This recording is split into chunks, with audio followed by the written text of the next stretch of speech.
Rachel Torres saved a woman's life. They fired her for it. Now, 7 days later, her heart stopped the moment she saw him walk in. Harrison Blackwell, billionaire, the man who destroyed her. 8 lawyers in navy suits marched behind him like soldiers. Her hands froze around the wine bottle. It started shaking. She couldn't breathe. Everyone in the restaurant stared. They knew. They all knew what was coming. 7 days ago, his girlfriend collapsed right in front of him, choking, dying, and Rachel, a trained nurse hiding as a waitress, dropped everything and saved her life. Perfect CPR. Textbook precision. The woman gasped back to life in her arms. He accused Rachel of trying to kill her, called her dangerous, got her fired in front of everyone while his girlfriend was still being loaded into an ambulance. Now, Rachel had $6 left. Her rent was overdue. No job, no future. And this billionaire just showed up with 8 lawyers to finish destroying her. Except those lawyers weren't there to destroy her. They were there to expose a truth that would destroy him instead. Would you risk everything to save a stranger's life? Drop your answer and subscribe. Because what Rachel did next changed everything. The Sterling Room wasn't just a restaurant. It was where Denver's richest people came to remind everyone else they were rich. Marble floors so polished you could see your reflection. Crystal chandeliers hanging like frozen fireworks. Floor-to-ceiling windows showing off the Rocky Mountains and the financial district below. Rachel Torres moved through it like a ghost. Invisible. That's how she survived. She carried a tray of champagne glasses, her feet aching in the required black heels. In her head, she was doing math. $340 in her checking account. Rent due in 6 days. $1,850. She needed every shift, every tip, every single dollar. Nobody here knew she used to be a nurse. 8 years in emergency rooms. Trauma. Cardiac arrests. She'd saved dozens of lives with her hands. Now those same hands carried overpriced wine to people who didn't look at her face. The doors opened at exactly 6:30. Rachel felt the shift in energy before she saw him. Harrison Blackwell. Everyone knew his name. Tech billionaire. $3.2 billion. He owned half the buildings he could see from these windows. The staff went rigid. Managers appeared from nowhere. His usual table, the best one-corner view, always reserved even when he didn't come. A woman walked beside him. Younger, beautiful, Vanessa something. Rachel had seen her face on Instagram ads. "Mr. Blackwell, wonderful to see you," the manager gushed. "Your table is ready." Rachel got assigned to their section. Lucky her. She approached with water glasses, professional smile locked in place. "Good evening.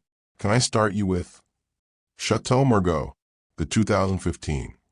Harrison didn't look up from his phone, didn't say please, didn't acknowledge she existed.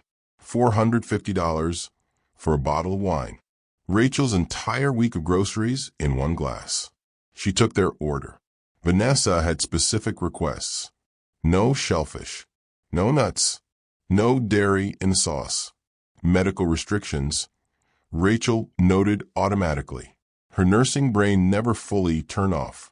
15 minutes later, Rachel brought their appetizers. The kitchen had followed every instruction. She double-checked. The dining room hummed with quiet conversations. Soft jazz played through invisible speakers. Everything was perfect and controlled and expensive. Then Vanessa made a sound.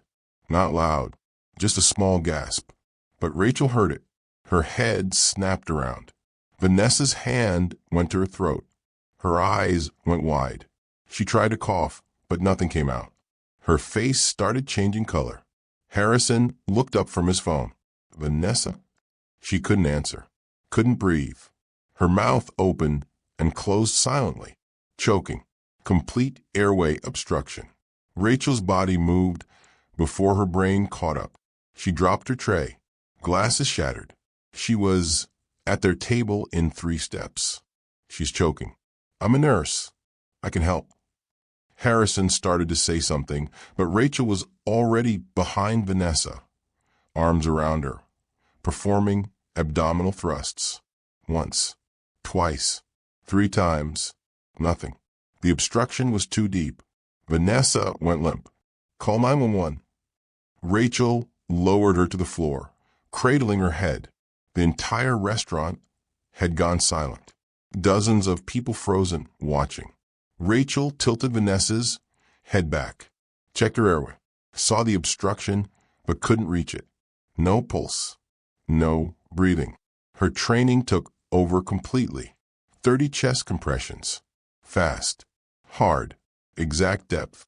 2 rescue breaths. She could feel ribs flexing under her palms. 30 more compressions. 2 more breaths. The room smelled like spilled wine and fear. Someone was crying. Harrison stood above them, absolutely frozen. His face drained color. "Come on," Rachel whispered. Compressions. Breaths. Compressions. Breaths. Her shoulders burned.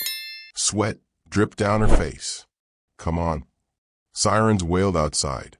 Paramedics burst through the doors with equipment and urgent voices. And then Vanessa gasped. A horrible wet choking sound. Air flooding back into lungs. Her eyes fluttered open. Rachel sat back on her heels, hands shaking.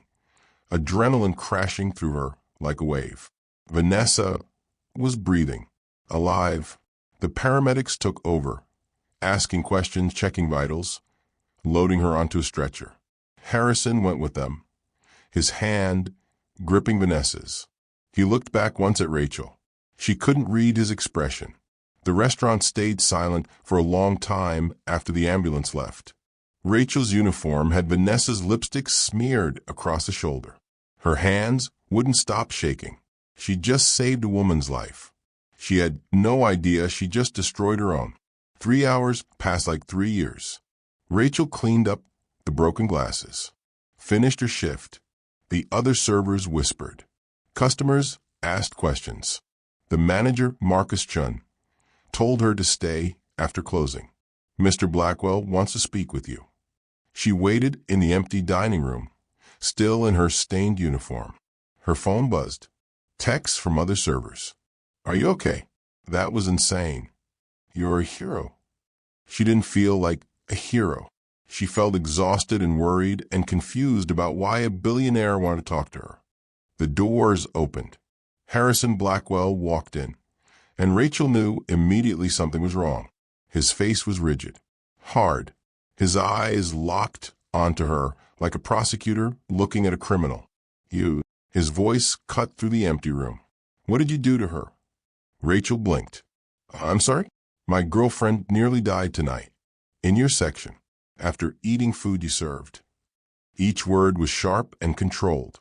The doctors said she had a severe allergic reaction to something in her food.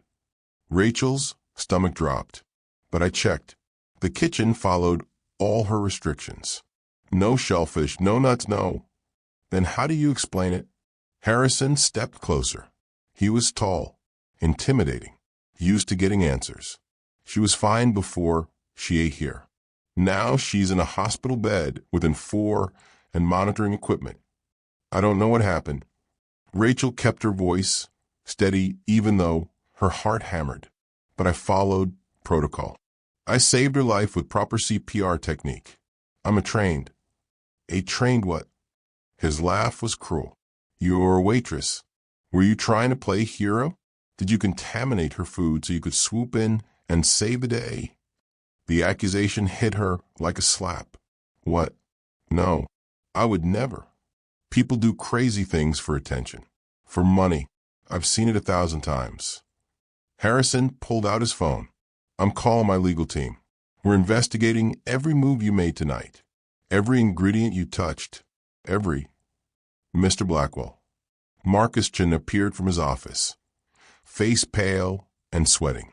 "Perhaps we should discuss this privately." Harrison turned on him. "Your restaurant nearly killed my girlfriend. Your server is either incompetent or malicious. Either way, I want her fired.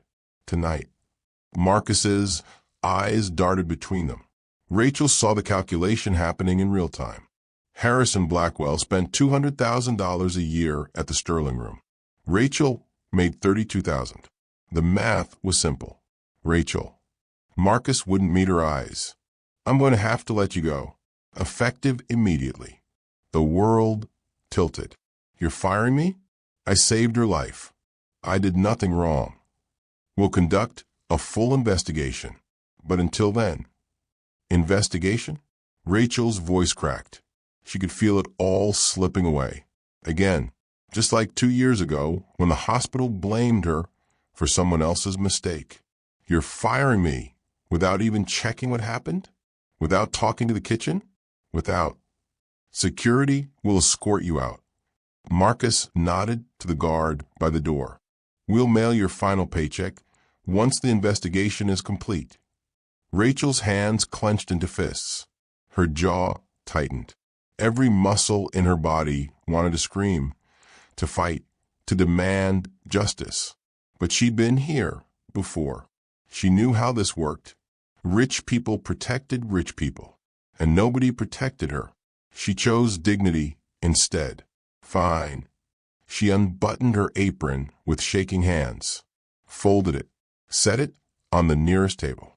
Vanessa's lipstick was still visible on her uniform shirt, proof that she'd held a dying woman and brought her back. The security guard touched her elbow. This way, miss. The walk through the dining room felt endless. Other servers watched from the kitchen door. A few customers had returned for late drinks. They all stared as Rachel was escorted out like a criminal. Outside, the Denver night air hit her face. Cold, sharp, real. She reached for her wallet, pulled out the plastic card she kept hidden behind her expired insurance card. Her nursing license. Suspended. The word stamped across it in red. 2 years ago, she'd reported a medication error. Saved a patient's life. The hospital blamed her instead. Destroyed her career. Left her with $127,000 in legal debt and no way to ever work as a nurse again. Rachel stood on the sidewalk in her stained uniform, holding her suspended license, and wondered if saving lives was actually her curse. Day 1. Rachel woke up to 53 text messages. The video was everywhere. Someone had filmed the CPR. Waitress saves woman's life at fancy restaurant. 12,000 shares. Comments calling her a hero. She looked at her bank account. $340. She applied to 15 restaurants, coffee shops, bars, anywhere that was hiring. References required. She listed the Sterling Room. They refused to respond to any calls. Day 3. The eviction notice came on yellow paper. 72 hours to pay rent in full or vacate. $1,850. Rachel called her landlord, explained the situation.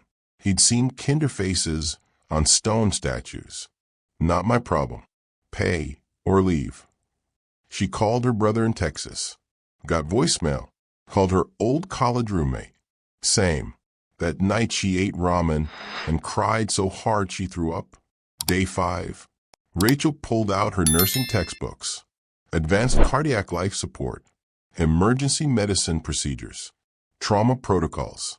She'd spent 8 years learning this knowledge. 4 years of nursing school plus 4 years in emergency rooms.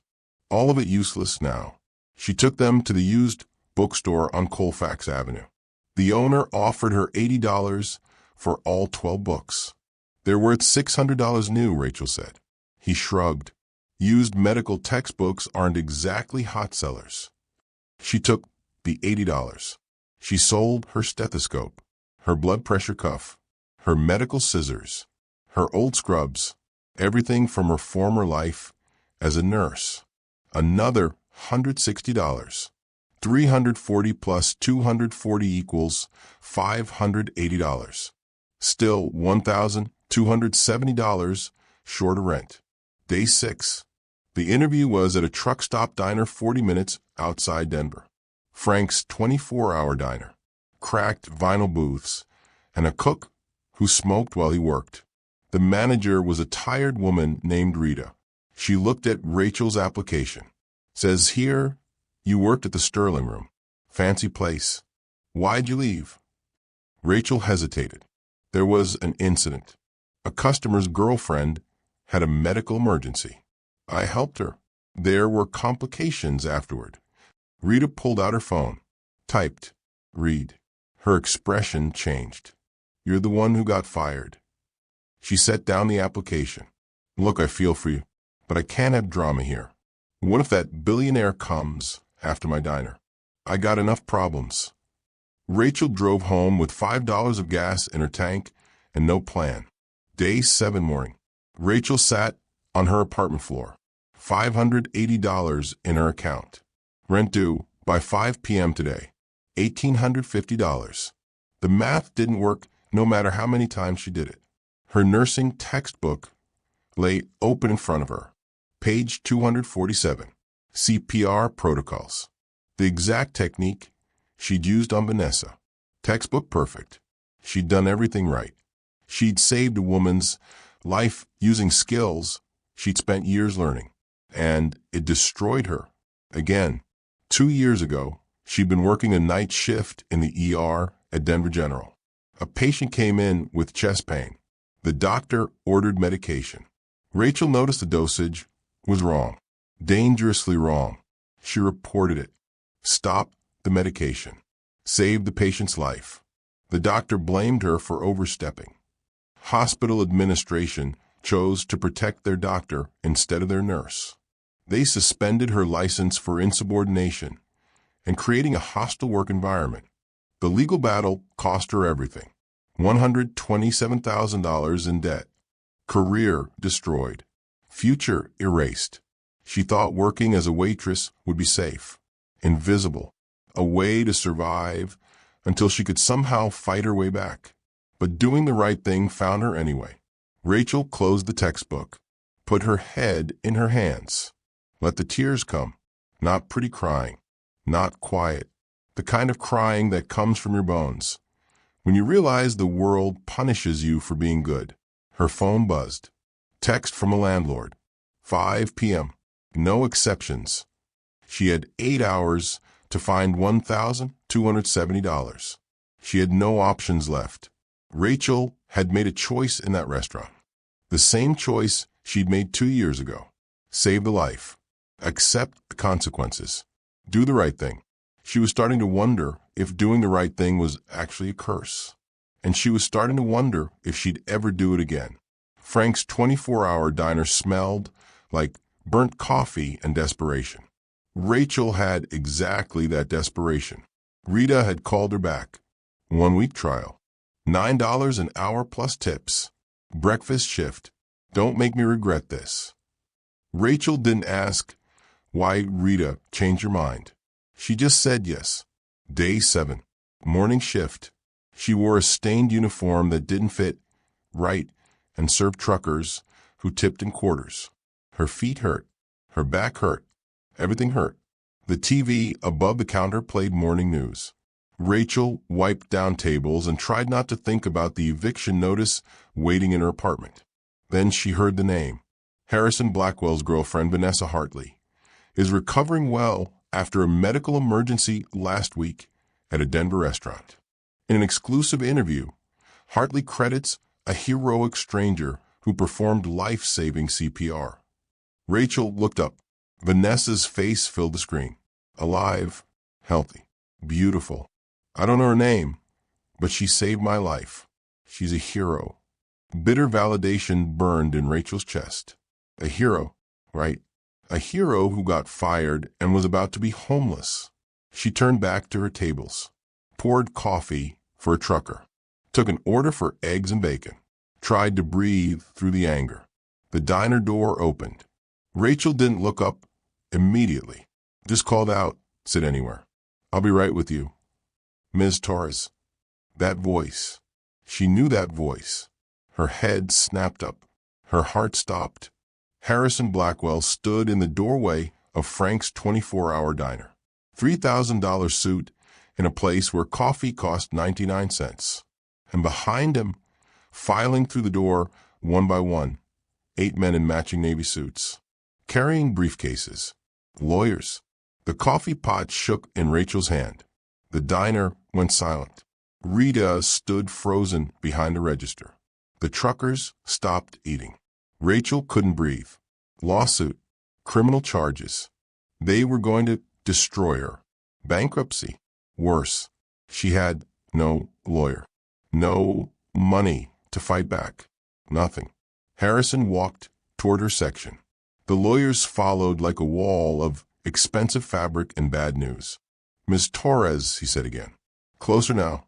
His face was unreadable. "We need to talk." Rachel's hands were shaking so hard she had to set down the coffee pot before she dropped it. "I don't have a lawyer. I can't afford." One of the lawyers stepped forward, set a business card on the table. Heavy cardstock, embossed lettering. Thornton, West End Associates. Settlements and restorations. Rachel stared at it. Settlements? Not lawsuits? Her eyes went to Harrison. He looked different than he had 7 days ago. Tired. Something else in his expression. Something that might have been guilt.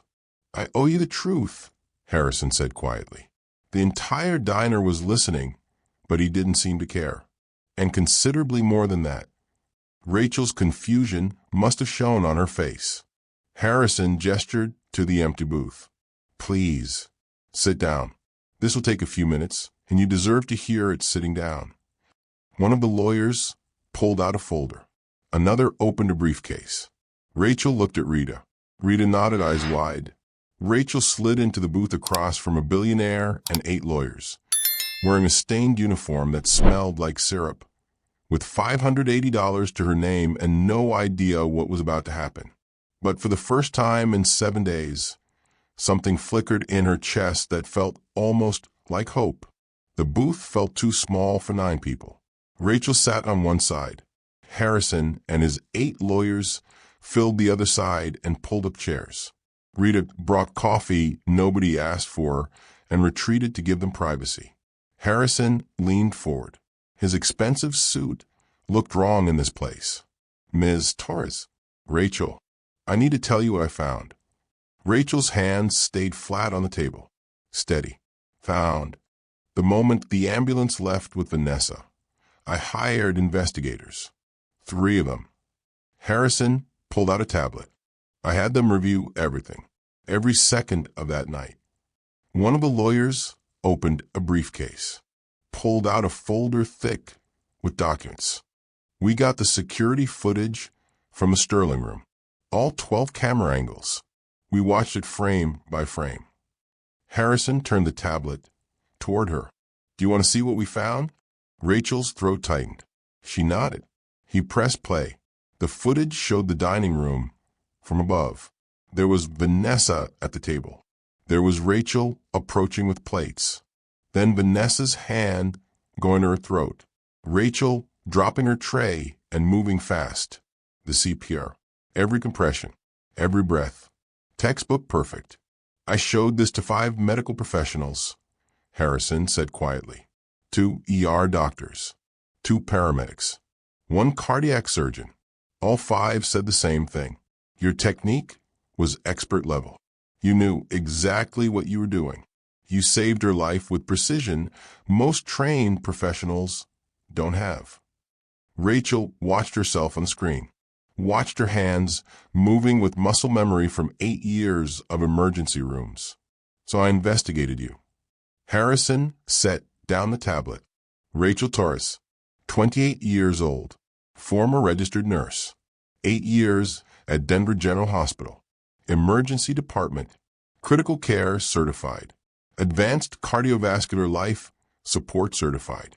You work trauma, cardiac arrests. You've saved dozens of lives. The lawyers were pulling out more documents. Rachel saw her own nursing license, her certifications, her hospital employment records. "Then I found this." Harrison's voice changed, softer.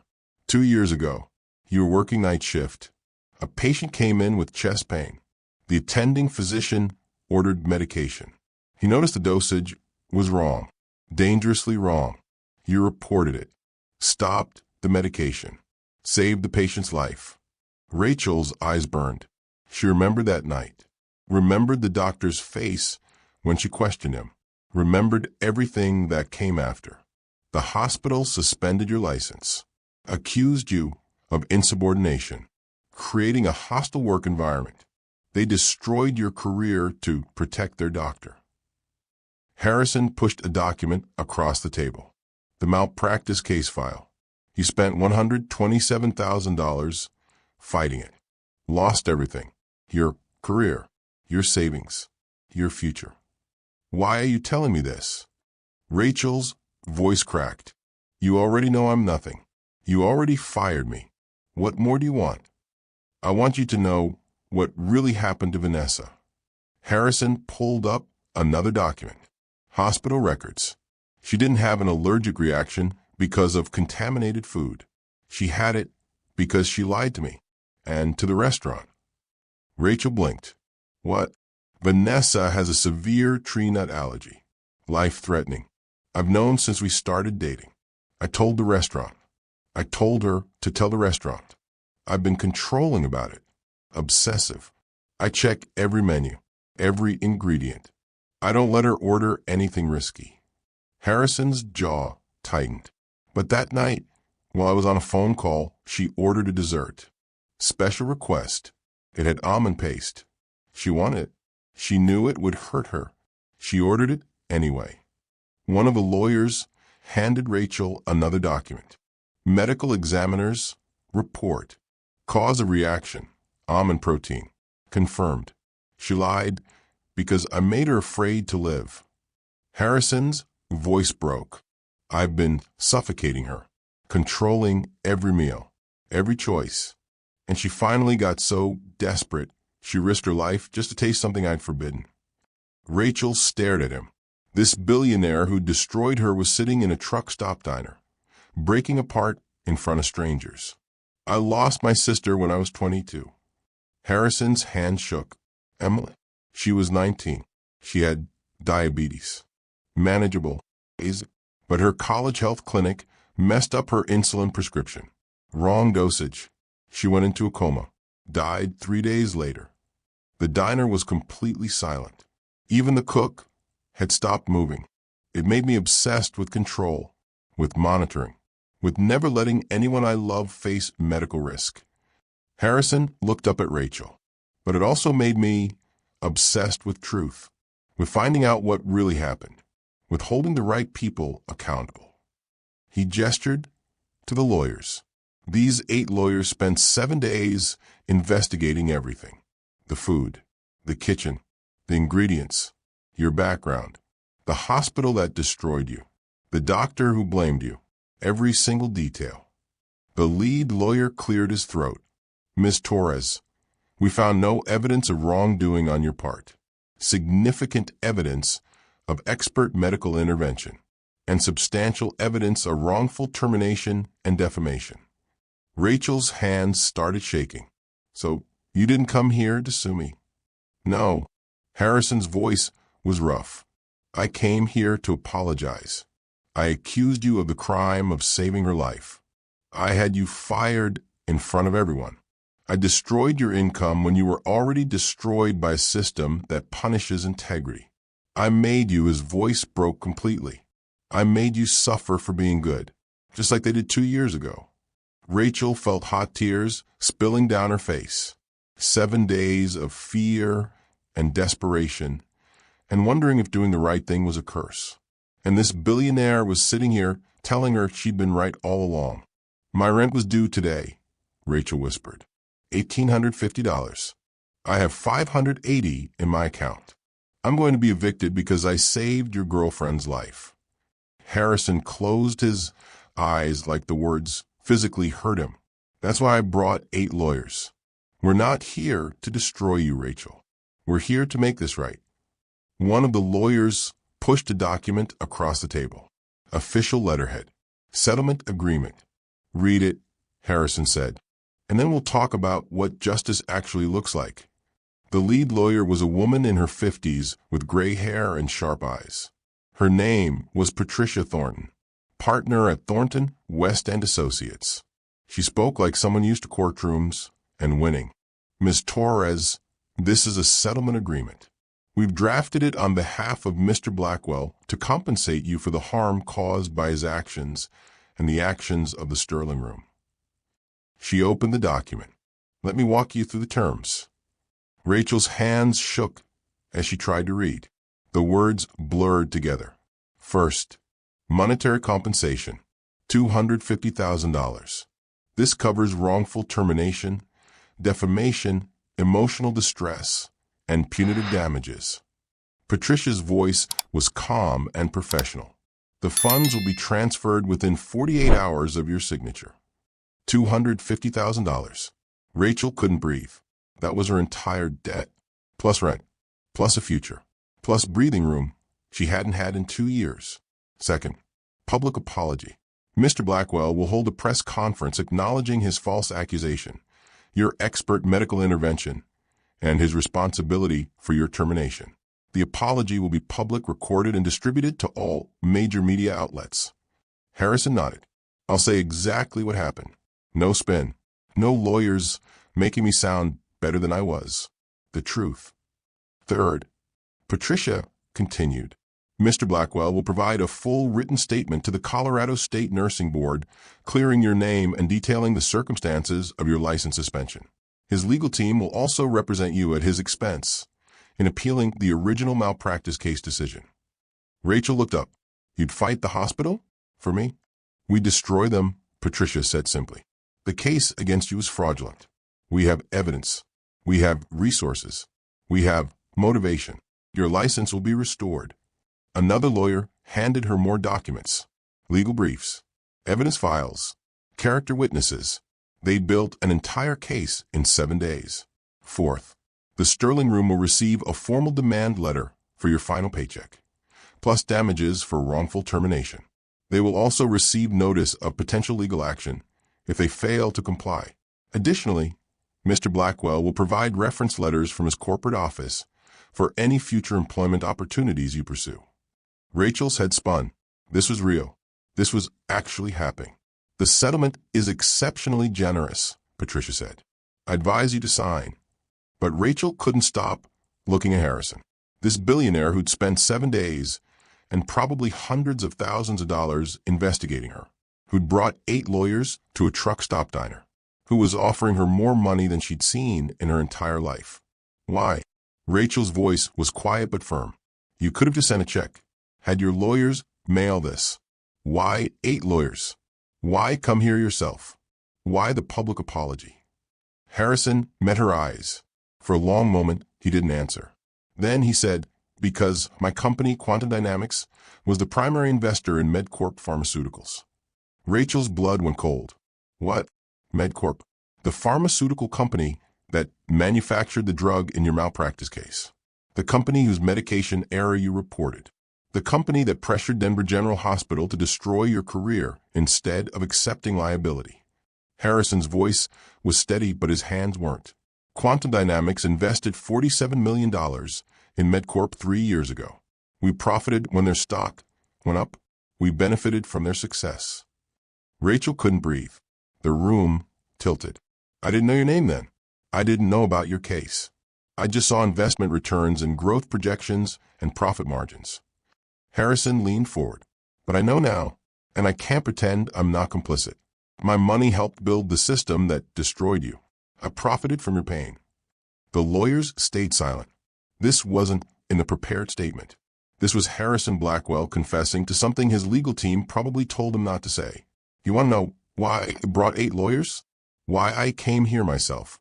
Why I'm doing this publicly? Harrison's voice shook. Because a check is charity. This is accountability. And accountability from someone with my power is rarer than redemption. Rachel stared at him. This man had destroyed her 7 days ago.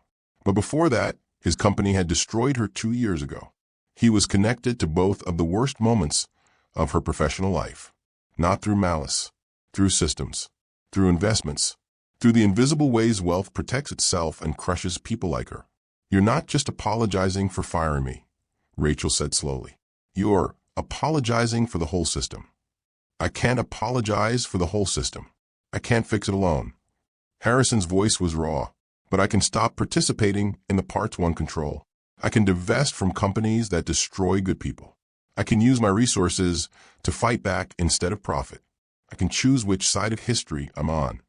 Rachel looked down at the settlement agreement. $250,000. Public vindication. Her license restored. Justice. But it wasn't enough. She looked up at Harrison Blackwell, at this billionaire who'd accidentally destroyed her twice and was now trying to make it right. I have conditions, Rachel said. Patricia blinked. Miss Torres, this settlement is already exceptionally. I have conditions, Rachel repeated louder.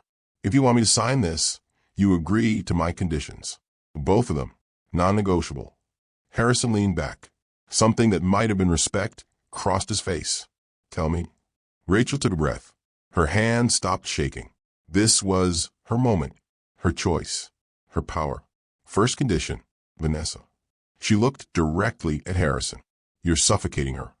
Harrison's face went hard, defensive. I'm protecting her. No, you're controlling her, and it's killing your relationship. Rachel's voice was firm, nurse voice, the voice she used in emergency rooms when patients needed hard truths. That controlling behavior, it didn't save your sister. Doctors failed her. Medical negligence killed her, not your lack of control. You don't know. I know exactly. Rachel cut him off. Because I've seen it. I've treated patients whose families loved them so much they suffocated them. Checked every bite of food. Monitored every movement. Made them so afraid of living they'd rather risk death than ask permission. Harrison's jaw clenched. His hands formed fists on the table. Vanessa lied about the food because you made her afraid to tell the truth. She risked anaphylaxis because being controlled felt worse than dying. Rachel leaned forward. You're going to lose her. Not to an allergy. To suffocation. Fix that or everything else doesn't matter. The lawyers exchanged glances. Patricia looked uncomfortable. This wasn't standard settlement negotiation. Harrison's face cracked. Just for a second.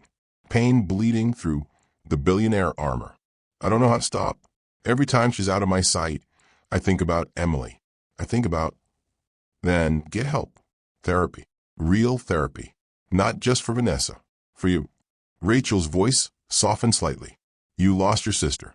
That trauma doesn't go away, but it can't control Vanessa's whole life. Or yours. Harrison stared at the table. His breathing was uneven. Finally, he nodded. Okay. First condition. Agreed. Rachel took another breath. Second condition. The settlement includes funding for a legal defense fund for medical professionals wrongfully accused. I'm not the only one MedCorp destroyed. I'm not the only nurse who got blamed for reporting errors. Use your money to fight them. Patricia spoke carefully. Miss Torres, Mr. Blackwell, is already divesting from MedCorp. That's a significant financial. I want more than divestment. I want war. Rachel's voice was steel. I want a fund that pays for lawyers, expert witnesses, appeals, everything that I couldn't afford, everything that destroyed me because I was poor and they were powerful.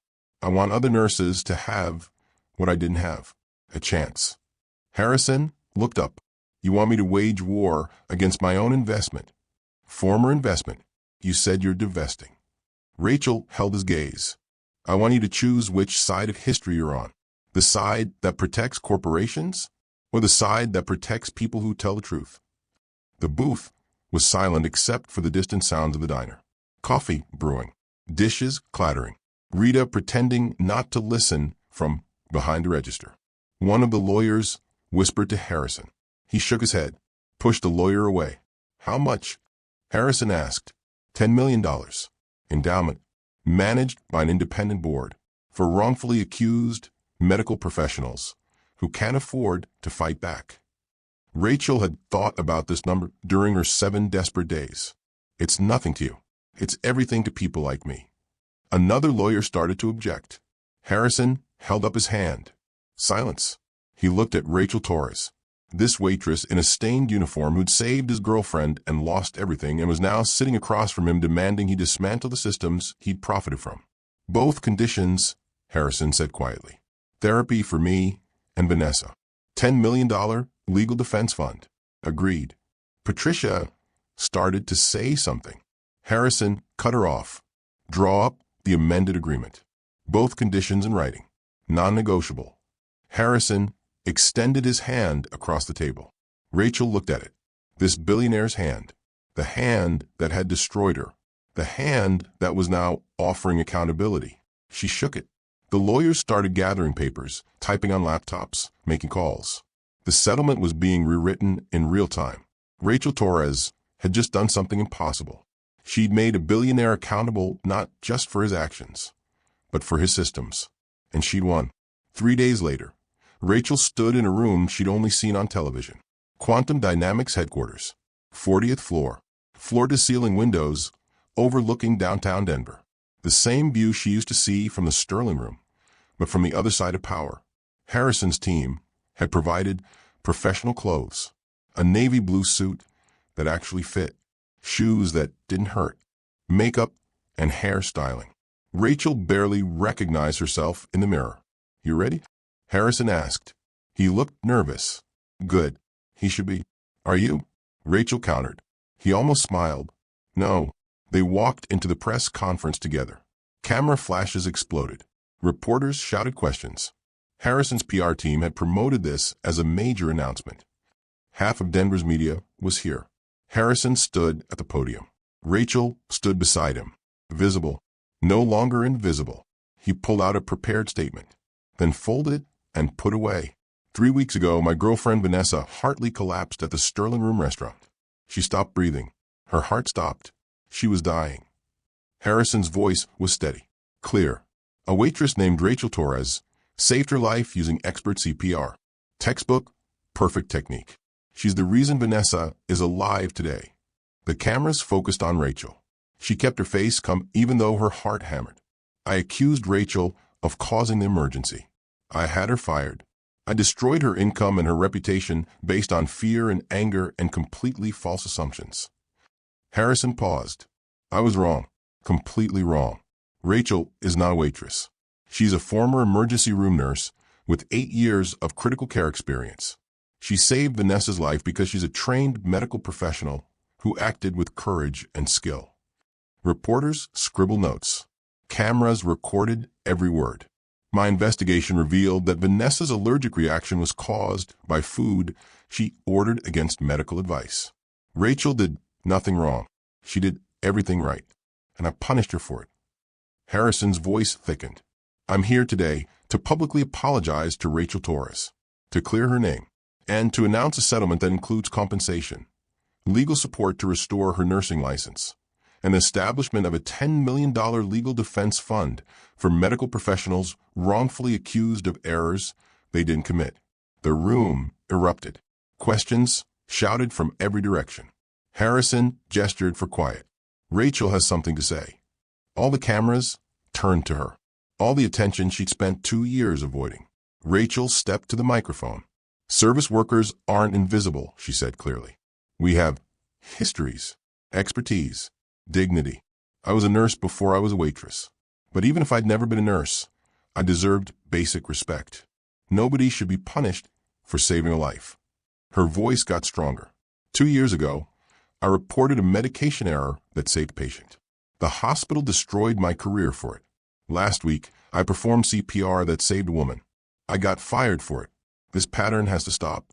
Medical professionals who tell the truth shouldn't be punished. Service workers who show expertise shouldn't be dismissed. We're not invisible. We're not disposable. We matter. The press conference lasted another 30 minutes.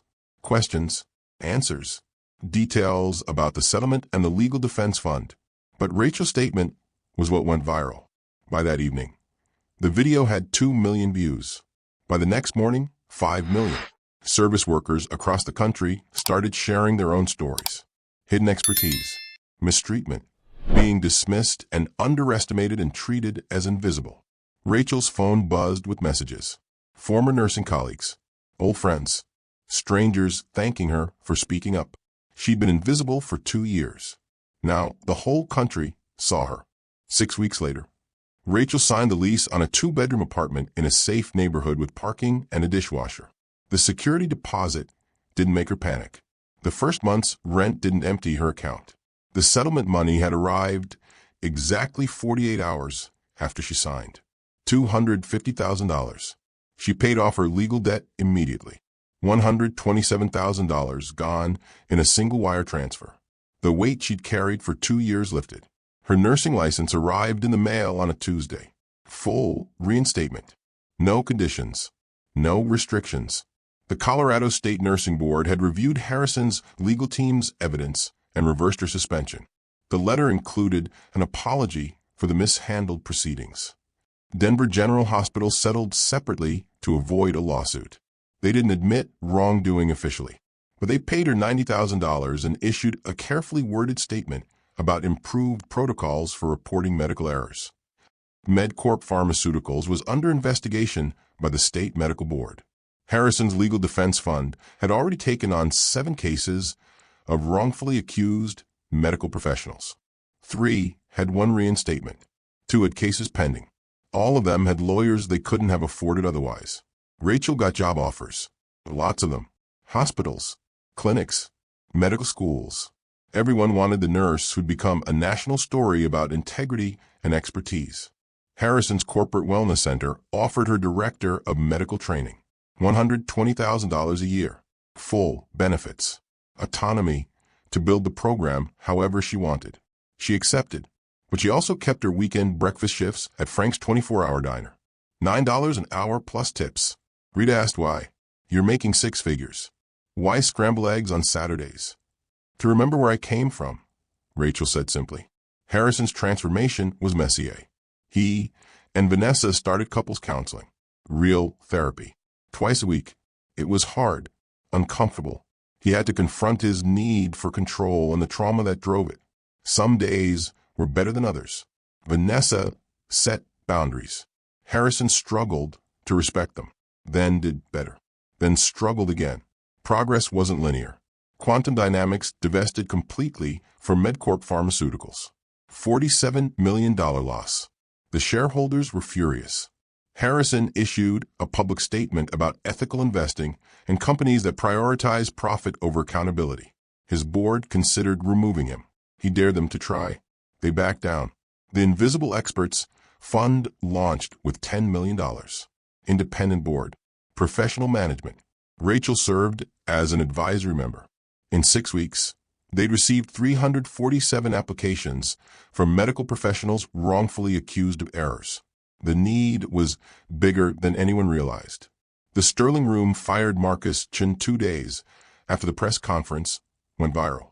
The owner issued a statement about management decisions not reflecting company values. The restaurant sent Rachel her final paycheck plus $25,000 in wrongful termination damages. They also issued a public apology and implemented new worker protection policies. Staff could report problems without fear of immediate termination. Revolutionary. 3 former Sterling Room servers reached out to Rachel. They'd been fired or forced to quit after customer complaints. All 3 were considering legal action now. Harrison's legal team offered to review their cases. Systems didn't change overnight, but they could start to crack. Person by person, case by case, story by story. Rachel walked into the Sterling Room wearing the Navy suit from the press conference. Harrison had invited her to dinner, his treat. Vanessa would be there too. The hostess didn't recognize her at first. Then her eyes went wide. Ms. Torres, your table is ready. The same corner table. The same view of the mountains. Different context entirely. Harrison and Vanessa were already seated. Vanessa stood when Rachel arrived and hugged her. Tight. Real. Thank you, Vanessa whispered, for everything. They sat, ordered food, made small talk. It was strange and comfortable and complicated all at once. Harrison and Vanessa held hands, but there was space between them now. Healthy space. Room to breathe. We're doing better, Vanessa said. Therapy helps. It's hard, but we're trying. Rachel smiled. That's all you can do. Try. Halfway through dinner, Rachel noticed their server. Young woman, maybe 23. Competent. professional, but exhausted.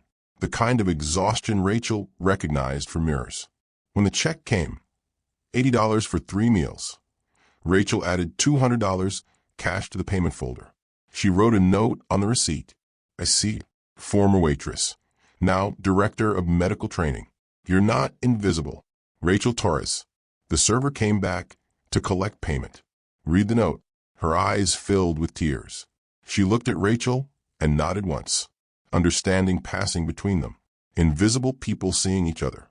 Rachel Torres learned that justice doesn't come from being right. It comes from refusing to become invisible, even when the world demands it. Harrison Blackwell learned that power means nothing if you can't see the people you're supposed to serve. And 8 lawyers learned that sometimes the biggest case isn't the one you file. It's the one you settle with integrity.